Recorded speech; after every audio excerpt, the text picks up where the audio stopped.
الشیطان الرجیم بسم اللہ الرحمن الرحیم حامداً و مصلیا اما بعد وَاعْلَمُوا أَنَّمَا غَنِمْتُم مِّن شَيْءٍ فَأَنَّ لِلَّهِ خُمُسَهُ إِلَى آخر۔ محترم المقام علماء کرام و طلاب ذوی الاحترام، حوزہ علمیہ المہدی امریکہ اور حوزہ علمیہ جامعۃ الامام المہدی لاہور کے زیر اہتمام بحث خارج کا درس نمبر 40 آپ کی خدمات عالیہ میں آج پیش کیا جا رہا ہے، اور یہ ہے الثالث الکنز۔ ہم نے منہاج الصالحین کو عنوان سخن قرار دیا ہوا ہے، اور اسی متن سے ہم آگے چل رہے ہیں۔ ارشاد ہوا الثالث الکنز وهو المملوک المنقول الذي طرح عليه الاستتار والخروج عن معرضية التصرف من غير فرق بين أن يكون المكان المستتر فيه أرضا أو جدارا أو غيرهما، ولكن يعتبر أن يكون وجوده فيه أمرا غير متعارف۔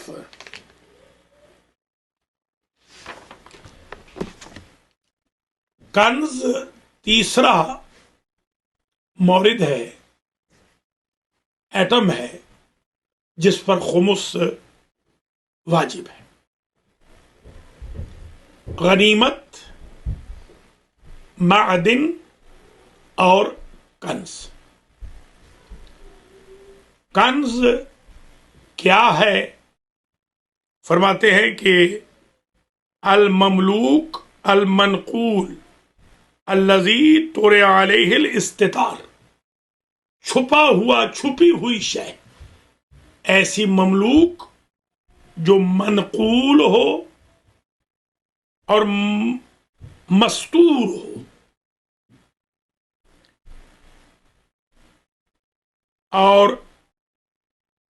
استتار اور خروج عن معرضیت التصرف، یعنی وہ ہڈن ہو، اور جب نکالنا ہو تو اس کو نقل کیا جائے ایک جگہ سے دوسری جگہ کی طرف۔ اس میں کوئی فرق نہیں، وہ مستور یا مستتر زمین میں ہو یا دیوار میں ہو، جیسا کہ وہ دیوار جو گرائی تھی حضرت خضر علیہ السلام نے، جس میں خزانہ تھا، او غیرہما، یا کوئی اور بھی ہو۔ ضروری نہیں کہ زمین اور دیوار میں کوئی ٹینکر بہت بڑا بنا ہوا ہے، بہت بڑے محوطے کو ایک ذخیرے کے طور پہ استعمال کیا گیا ہے، کنواں ہے، چشمہ ہے مثال کے طور پر، وغیرہ۔ البتہ شرط یہ ہے، معتبر تب ہوگا، کنز شمار تب ہوگا جب یہ روٹین نہ ہو،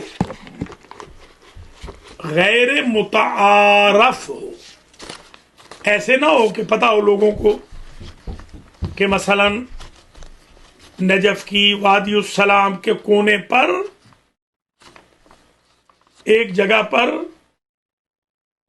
مثال کے طور پر عقیق، فیروزہ، روبی، سونا، چاندی، درہم، دینار پرانے زمانے کے دفن ہیں، پتہ ہو سب کو۔ ایسے نہ ہو کربلا میں مثلا فلاں بیسمنٹ میں ذخائر ہیں، ایسے نہ ہو۔ اس کو کہتے ہیں کنز، خزانہ، ٹریئر انگلش میں۔ البتہ انشاءاللہ پڑھیں گے، پہلے بھی پڑھ چکے ہیں، معدن میں الرکاز جس کو کہا گیا، الرکاز وہ زمین پہ متمرکز ہونا، اس کو بھی کنز کہا گیا۔ ایک تعریف تو وہ ہم نے جو منہاج سے لی، ایک ہم سابقہ دروس سے حاصل کر رہے ہیں کہ رکاز یعنی کنز۔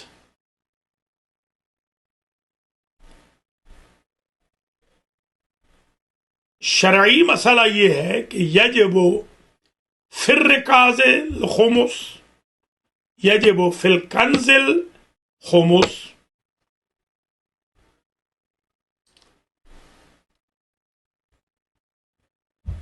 سوال،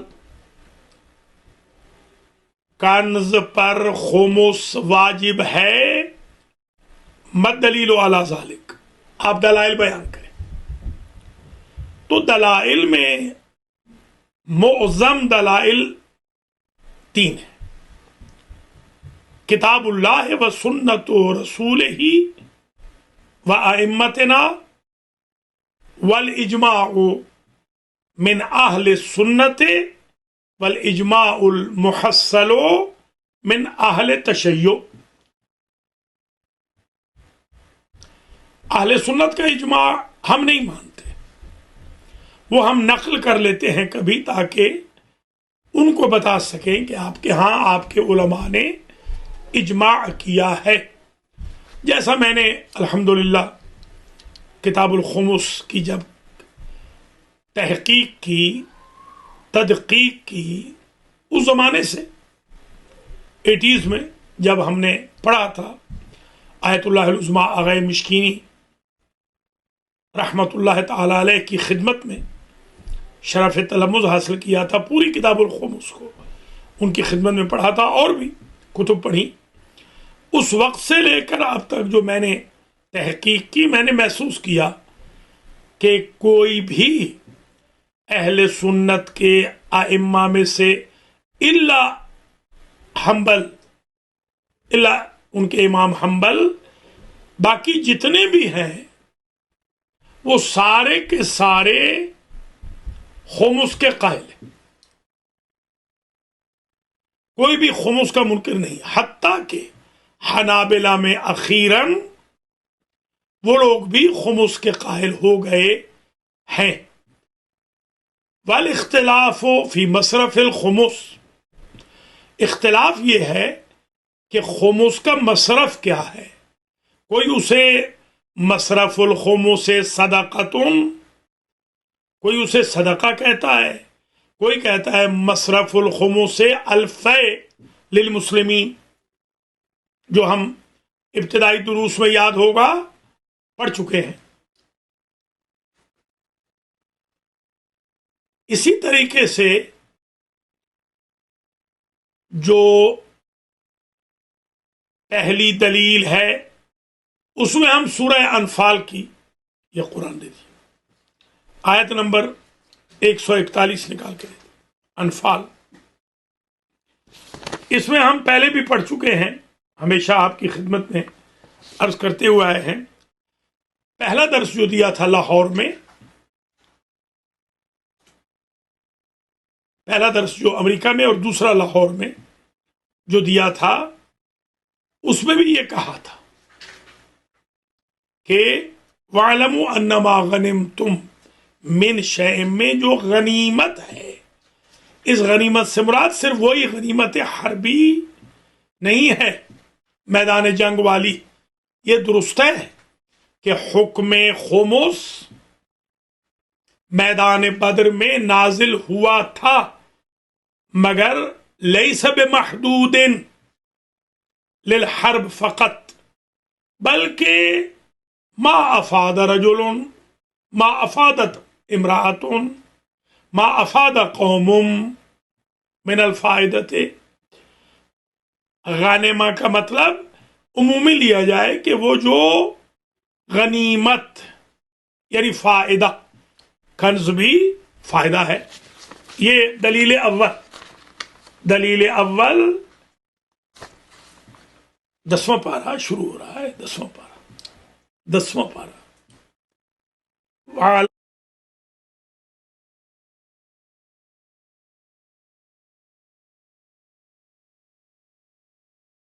پر میں آپ کی خدمات عالیہ میں مصحف کریم میں سے بیان کر رہا ہوں شاہد کے طور پر۔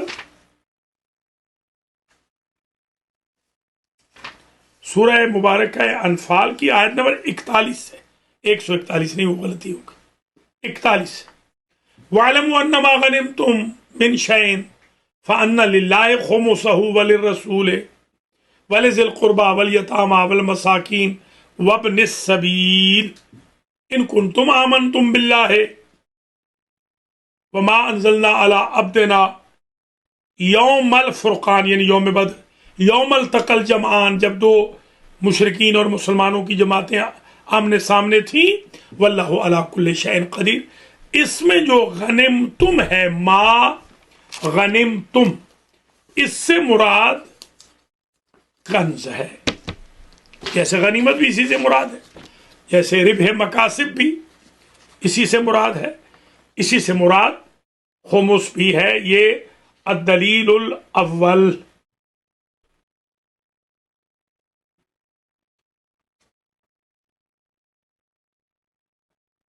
روایات میں بھی ملتا ہے، تفسیر میں بھی ملتا ہے کہ المراد من الغنیمت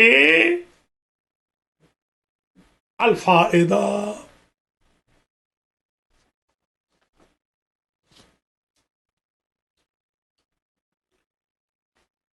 الدلیل الثانی، الدلیل الثانی الاحادیث المبارکہ من الرسول والائمۃ الاطہار سلام اللہ علیہم اجمعین۔ مثلا ایک روایت دیکھتے ہیں، کتنی روایات بیان کر سکتے ہیں۔ ایک روایت ہے حماد ابن عمرو ابن محمد عن الصادق علیہ السلام فی وصیت الرسول لعلی قال یا علی، حضور نے فرمایا یا علی، ان عبد المطلب، یعنی میرے جد نے، ہمارے جد نے، سن فی الجاہلیت 5 سنن، 5 سنتیں ہمارے جد ابو طالب عبد المطلب علیہ السلام نے جاری کی، اجراہ اللہ فی الاسلام، پہلے عبد المطلب علیہ السلام نے جاری کی، بعد میں اللہ نے اسلام میں رکھی۔ الی ان قال ووجد کنزا واخرج منہ الخمس وانزل اللہ واعلموا انما غنمتم من شیء فان للہ خمسہ وللرسول ولذی القربى والیتامى والمساکین وابن السبیل ان کنتم آمنتم باللہ وما انزلنا علی عبدنا یوم الفرقان یوم التقى الجمعان، اور آخر میں واللہ علی کل شیء قدیر۔ اچھا، یہ آپ ذرا ذہن میں رکھ لیں کہ حضور پاک نے شان نزول بتائی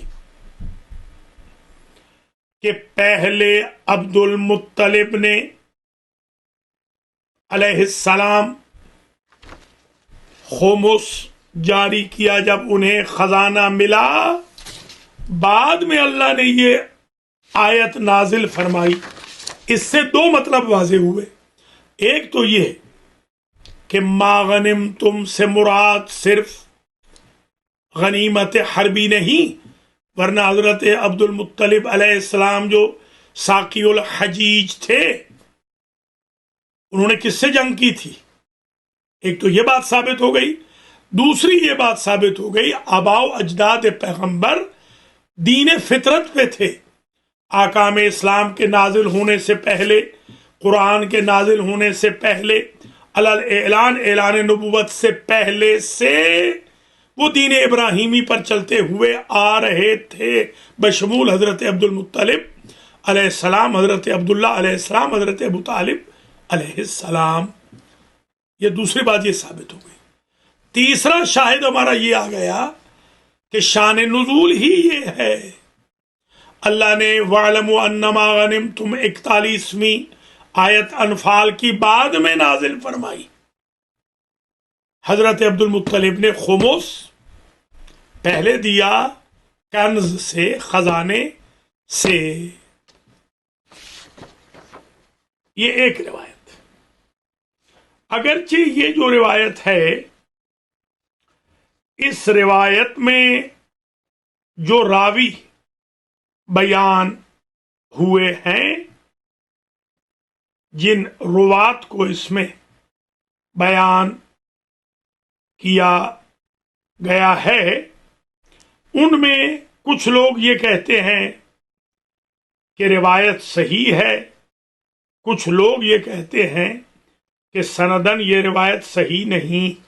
اکثر علماء تو کہتے ہیں کہ روایت سندن ٹھیک ہے، اور دلالتاً اگر خود دلالت نہ بنے تو ممد دلالت ضرور ہو سکتی ہے.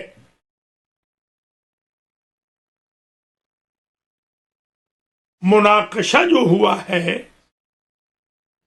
وہ یہ ہے، احمد ابن حسین لکھا گیا، حسن لکھا گیا، جو کہ حسین ہونا چاہیے تھا، القطان الفضال علی ابن الحسین، معاف کرنا، علی ابن الحسین لکھا گیا. یہ علی ابن الحسن ہے یا احمد ابن حسن ہے. یہ جو فضال ہے، یہ بنو فضال جو کہلاتے ہیں. احمد باپ کا نام ہے اور ان کے باپ کا نام حسن ہے اور ان کے بیٹوں کے نام محمد و علی ہے. آیا یہ مسامحہ ہوا ہے کہ حسین لکھ دیا گیا؟ ایک یہ ہے، شیخ صدوق نے، جناب توسی نے، جناب طباطبائی نے، رجال میں مامقانی و خوئی وغیرہ نے تعرض کیا ہے اس قسم کی ابحاث کو. یہ جو علی ابن الحسین ابن علی فضال ہیں، یہ علی ابن حسن ہے. پہلی تو یہ بات ہے، حسین نہیں ہے، فتحی ہے، یہ مشہور ہے. اور ان کو کہا جاتا ہے کہ باپ بیٹے دونوں تینوں ہی اچھے تھے. اس قول کو مانا جائے تو بالکل یہ روایت ٹھیک ہے اور دال بر ما نحن فی ہے. ایک روایت اور بیان کرتے ہیں، یہ پہلے بلکہ بیان ہو چکی، ریپیٹ نہیں کریں گے.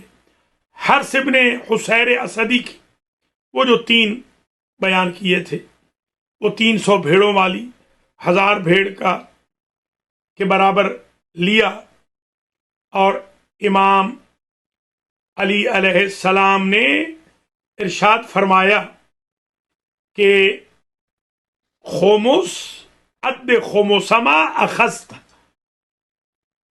تمہارے ان کے والد کو، کہ تمہارے اوپر واجب ہے خمس کا ادا کرنا. کیوں؟ قال لصاحب الرکاز، جو صاحب رکاز ہوتا ہے وہی. یہ بھی خزانے کے معنی میں شمار ہوا.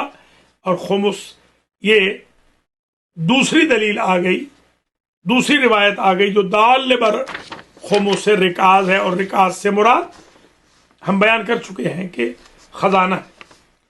ایک اور روایت تیسری، روایت عمار ابن مروان سمعت ابا عبداللہ فیما یخرج من المعادن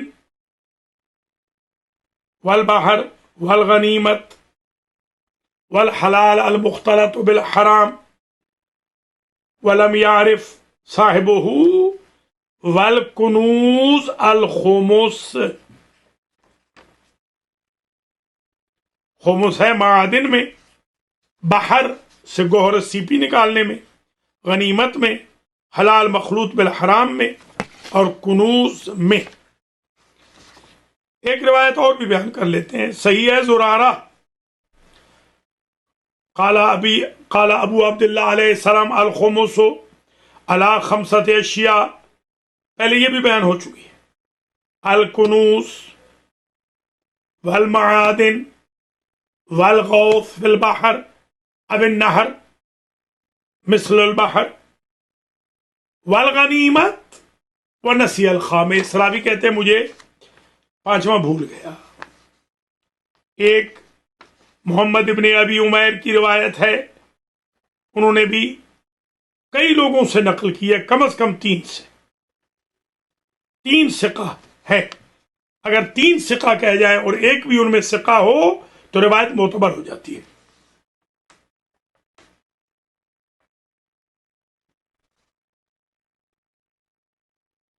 ہاں، یہ محمد ابن ابی عمیر کی تھی، یہی جو ابھی میں الخمس والا خمسۃ اشیاء، یہ ان کی تھی. زرارہ کا جو صحیح ہے وہ ہے کہ سأل عن المعادن، اور امام نے فرمایا وَكُلَّمَا كَانَ رِكَازًا فَفِيهِ الْخُمُسُ. رکاز جس میں ہو وہ خمس ہے. ایک روایت اور بھی نقل کر دیتے ہیں، صحیح بزنتی احمد ابن محمد ابن ابی نصر البزنتی. میں نے امام رضا علیہ السلام سے سوال کیا اما یجب فیہ الخمس من الکنز فقال ما یجب فیہ الزکاة فی مثلہ ففیہ الخمس. وہی یہ پہلے یہ بھی بیان ہو چکی، یہ بھی ریپیٹ کر رہے ہیں. جس میں زکوٰۃ ہے اس میں خمس ہے، کنز میں خمس ہے. حلبی کا بھی صحیح ہے کہ میں نے امام ابو عبداللہ علیہ السلام سے الکنز معلوم کیا کم فی ہے فقال الخمس وعن المعادن کم فیہا قال الخمس. بعض روایات تو پہلے بیان ہو چکی، ایک آدھ روایت ہی نہیں تھی. یہ جو روایات ہیں ان میں اگرچہ جو روایت وہ 300 اور 1000 بھیڑوں والی ہے، بکریوں والی، وہ تو ہے ضعیفۃ السند، پہلے بھی عرض کر چکا ہوں. اور جو روایت میں نے بیان کی ہے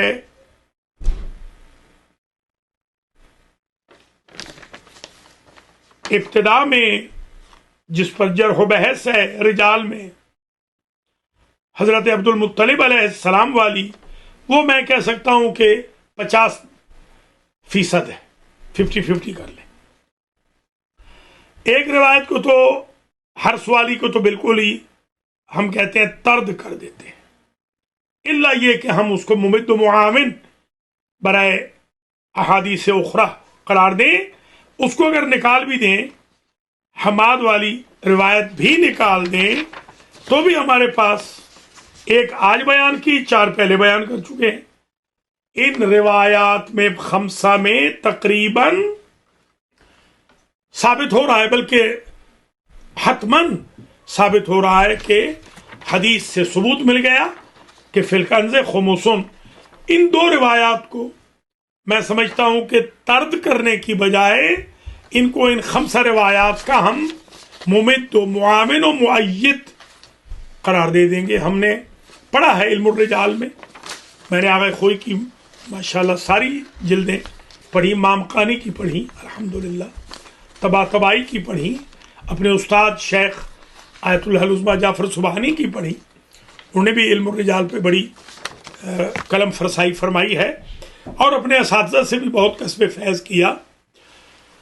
آغا مشکینی کے پاس بھی بیٹھ کر گھنٹوں گھنٹوں علم الرجال کی ابحاث کی، روایتیں، درایت کے بارے میں، ضعف سند، معتبرہ کسے کہتے ہیں، صحیحہ کیا ہوتی ہے، مرسلہ کیا ہوتی ہے. میں اپنی اس ہمبل اوپینین میں یہ عرض کروں گا کہ 5 روایتیں تقریباً قطعی السند ہیں، حتماً دالۃ علی الخمس ہیں، اور یہ روایتان ممدتان و مؤیدتان للخمس ہیں. یہ دوسری دلیل تمام ہوئی. تیسری دلیل آ جائیں اب اجماع پر. پہلے بھی عرض کر چکا ہوں، آج پھر کہہ رہا ہوں 40ویں درس میں، اجماع محصل کے علاوہ، اجماع منقول مرتجل کچھ بھی ہو، مشہور غیر مشہور، معروف غیر معروف، سنہ شیعہ، کسی کا بھی اجماع ہو، اگر اس میں معصوم کی اوپینین کا دخل نہیں، امام زمانہ علیہ السلام کی رائے شامل نہیں، ما نتقبل، ہم اسے قبول نہیں کرتے۔ لذا ہمارے نزدیک وہ اجماع بنے گا معتبر جس میں حتماً امام زمانہ علیہ السلام کی رائے شامل ہو۔ کیوں؟ قاعدۃ اللطف، لطفاً امام زمانہ پہ واجب ہے کہ اگر سارے مراجع اور سارے علماء، سارے تشیع اثنا عشری غلطی پر چلے جائیں، سارے مجتہدین نعوذ باللہ غلطی کرنے لگ جائیں، تو ان پر پھر واجب ہے کسی ایک کو آ کے بتا دے کہ تم لوگ غلط ڈائریکشن میں جا رہے ہو۔ یہی دلیل ہے کہ اجماع محصل ہے خمس کے اوپر، لہذا تیسری دلیل بھی قطعی ہو گئی۔ کتاب و سنت و اجماع محصل، تینوں دلیلیں ہمارے نزدیک معتبر ہیں اور خمس واجب ہے۔ اباحنا لشیعتنا کا مطلب بالکل یہ نہیں کہ خمس معاف ہو چکا ہے۔ مالنا لشیعتنا کا مطلب ہرگز یہ نہیں کہ شیعہ خمس نہ دیں۔ دفن کرنے کا جو حکم دیا تھا، ان ادوار میں جب حامل خمس کو بھی مار دیتے تھے اور خمس کو ائمہ کے قتل اور شیعوں کے قتل کے لیے استعمال کرتے تھے، وہ حکم اس وقت جز وقتی تھا، کل وقتی نہیں ہے۔ آج ہمارے اوپر لازم ہے کہ ہم خمس دیں۔ امام زمانہ کی غیبت کے زمانے میں ولی امر المسلمین اور مراجع کرام کی اجازت سے خمس دیں۔ اللہ تعالی ہماری قوم کو خمس دینے اور مصرف کرنے کی صحیح توفیق دے، اور ہمیں توفیق دے ہم کتاب الخمس کو پائے تکمیل تک پہنچا سکیں۔ والسلام علیکم ورحمۃ اللہ وبرکاتہ۔